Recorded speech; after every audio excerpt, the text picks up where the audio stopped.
Hi Wolfy, hi Redith. Just wanted to show you some of the differences between then and now. Some of the changes I actually do like, and some of them make me a sad little assassin. Anyway, figured I'd start with some of the class changes first. Humans can now be hunters. Hunters no longer use mana, instead they have focus, which works similarly to a rogue's energy. Ammo isn't a thing. You can now change between different class specs freely, and survival is now a melee class. Hunters can now tame Machina thanks to an item created by engineers. Your pets no longer need to be fed, taught abilities, or leveled separately. You can now change freely between specs for your pet based on what you need rather than taming a bunch of different types. Druids have 4 specs instead of 3 now. Feral Tank and Feral DPS were each given their own. Balanced Druids no longer use mana as a primary resource spender, they instead have astral power. We still have to use mana for healing spells though. I'm still a Scrub Lord. Spells and abilities were given buffs to their appearance, my personal favorite being a priest's shadow form. Just look at it. How can you not love that? One of the coolest new things to Shadow Priests isn't the upgrade to its appearance. It's the fact that sometimes, if you listen closely, you can hear the whispers of the old gods in the void when he's casting his spells. Just listen.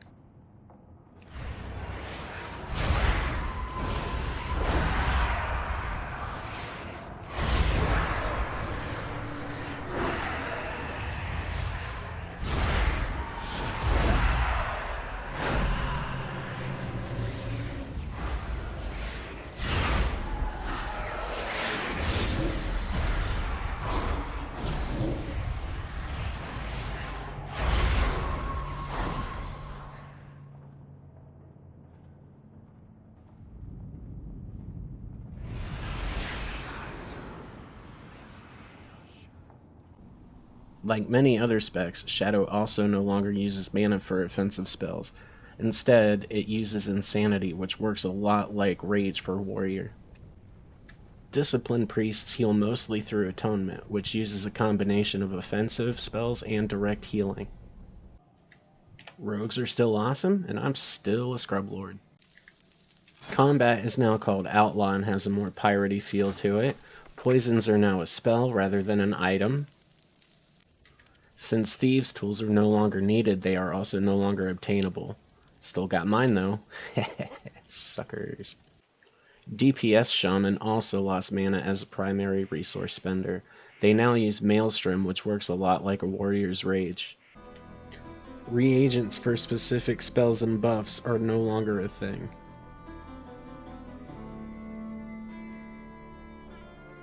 Enemies in the world scale with you until they reach a specific level cap. Places like Elwyn Forest, that level cap is 20.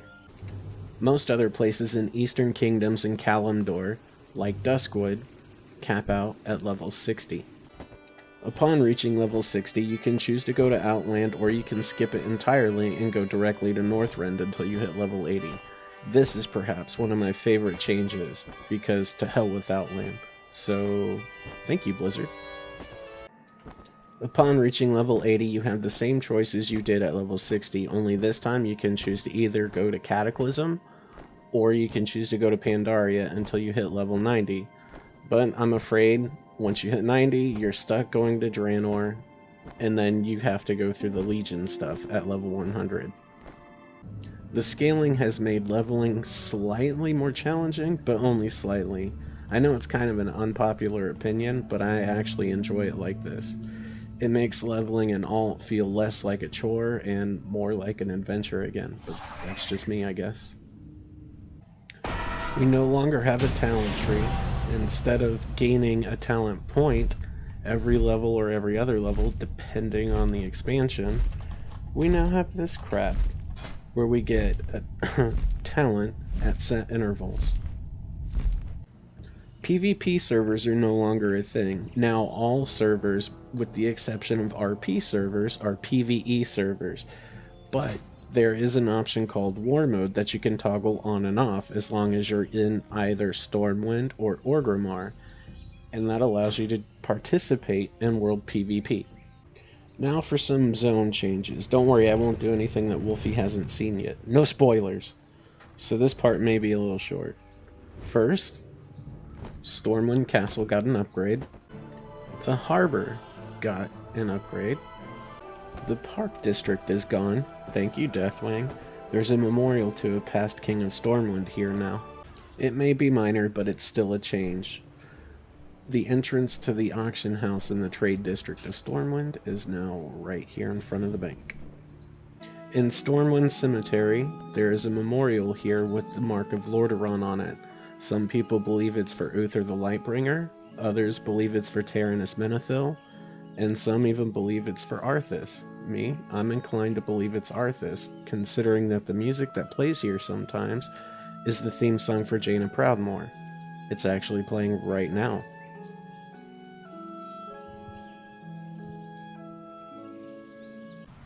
Westfall's appearance hasn't really changed much, except, well, there's this thing here now.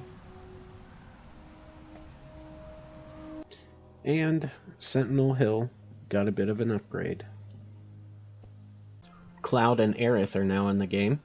The Alliance laid siege to Lordaeron. Oh, sorry, Undercity.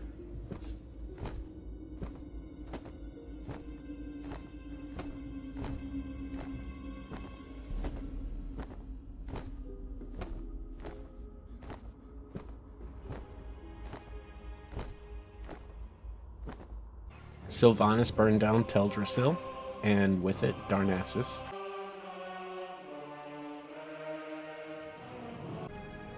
The Cataclysm decimated Darkshore. So bad.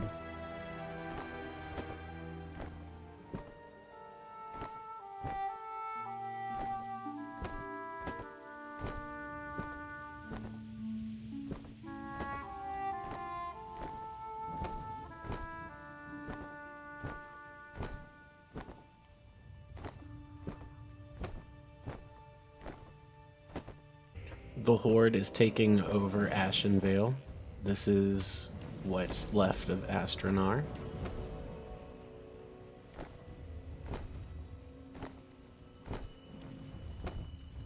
And as previously mentioned, there's a volcano here.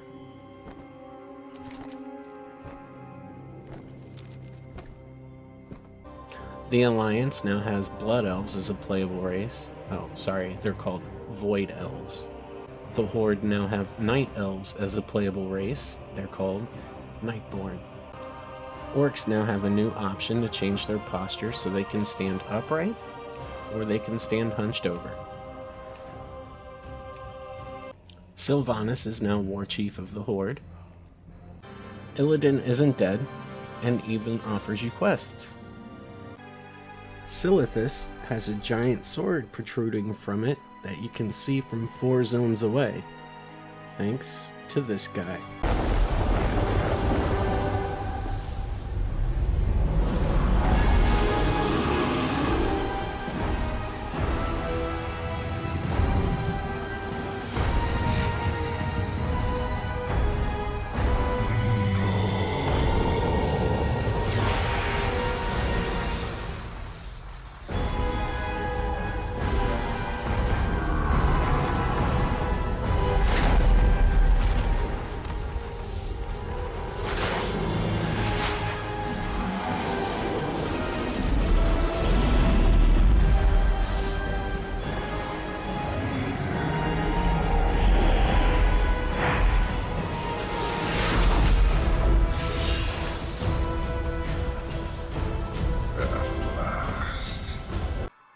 Tier sets are no longer a thing. Instead, we have this.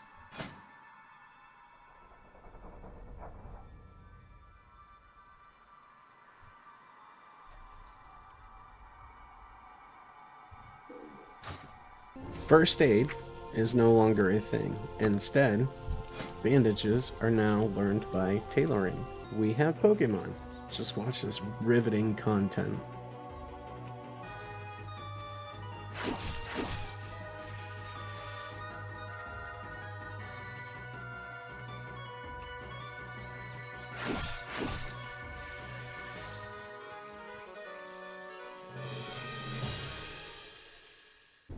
The last thing I was planning on showing was some of the dungeons, but I figured not to because the changes were so minimal it just wouldn't be worth it. Except for this one, which I did tell Redith I'd show him. So here we go.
Well, there you go. That's the entire dungeon of Sunken Temple.